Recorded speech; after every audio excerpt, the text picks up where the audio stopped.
ఆంధ్రప్రదేశ్ రాష్ట్రంలో ఎన్నికల వేడి రోజురోజుకు పెరిగిపోతుంది. వివిధ పార్టీలు తమ కార్యకలాపాలను విస్తృతం చేశాయి. ప్రస్తుతం అధికారంలో ఉన్న వైసీపీ ఇప్పటికే 2-3 అభ్యర్థులను మార్చి ఎదురు దెబ్బలు తిన్నది. మంగళగిరి ఎమ్మెల్యే ఆళ్ల రామకృష్ణారెడ్డికి వచ్చే ఎన్నికల్లో టికెట్ ఇచ్చేందుకు జగన్ రెడ్డి నిరాకరించడంతో ఆయన తన పదవికి పార్టీకి రాజీనామా చేశారు. ఇదే బాటలో మరో 50 మంది ఎమ్మెల్యేలు ఉన్నారని నరసాపురం ఎంపీ తిరుగుబాటు వైసీపీ నాయకుడు అయిన కనుమూరి రఘురామకృష్ణంరాజు కుండబద్దలు కొట్టారు. వైసీపీ పెద్దలు ఈ పరిణామంతో తీవ్రంగా భయపడుతున్నారు. 2 మంత్రులను నియోజకవర్గాలు మార్చి కొత్త ప్రయోగం చేసినా కూడా పెద్దగా ఫలితం లేదని తేలిపోయింది. దాంతో మరే ప్రయోగం చేయాలా అనే అంశాన్ని వైసీపీ నాయకులు పరిశీలిస్తున్నారు. వైసీపీ నుంచి వెళ్లిపోతున్న నాయకులు ఎక్కువ సంఖ్యలో ఉన్నారు. ఎన్నికలకు ముందు ఓ రాజకీయ పార్టీపై అంచనాలు ఎలా ఉన్నాయనేది ఆ పార్టీలో ఉండే చేరికల్ని బట్టి అర్థం చేసుకోవచ్చు. తెలంగాణ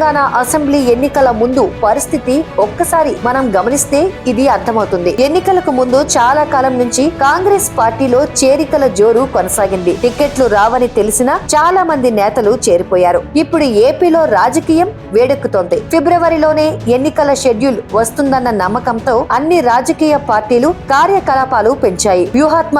వ్యూహాత్మక తప్పిదమో కానీ వైసీపీ చీఫ్ సీఎం జగన్మోహన్ రెడ్డి ఇన్ఛార్జీల మార్పు పేరుతో గందరగోళం సృష్టించుకుంటున్నారు. 100 మందిని తీసేస్తామని ప్రచారం చేసుకుంటున్నారు. టికెట్ రాని వారి లిస్టులో 10 మంది మంత్రుల పేర్లు ప్రచారంలోకి వచ్చాయి. దీంతో అందరిలోనూ ఆందోళన ప్రారంభమైంది. అధికారికంగా టికెట్ రాదని తెలిసిపోయిన వారి అనుచరులు రాజీనామాల బాట పట్టారు. టికెట్ రాదని కంగారు పడుతున్న నేతల సంఖ్య తక్కువేం లేదు. అలాంటి వారందరూ ఇప్పటికైతే సైలెంట్ గా ఉన్నారు. కానీ తెర వెనుక ప్రయత్నాలు చేసుకుంటున్నారు. ప్రస్తుతం వైసీపీలో చేరికలేమీ లేకపోగా ఉన్నవారు రాజీనామా చేస్తున్నారు. తెలుగుదేశం జనసేన పార్టీ పొత్తులు పెట్టుకుని పోటీ చేస్తుండటం, 3 ఎమ్మెల్సీ ఎన్నికల్లో టీడీపీ గెలవడంతో పాటు ప్రభుత్వంపై ప్రజల్లో తీవ్ర వ్యతిరేకత ఉందని తేలిపోయింది. తెలంగాణ ఎన్నికల్లో బీఆర్ఎస్ ఓడిపోవడం వంటి కారణాలతో ప్రతిపక్షానికి మంచి ఊపొచ్చింది. అందుకే రోజు మార్చి రోజు ఆ పార్టీ కార్యాలయాలు సందడిగా మారుతున్నాయి. పార్టీలో చేరేందుకు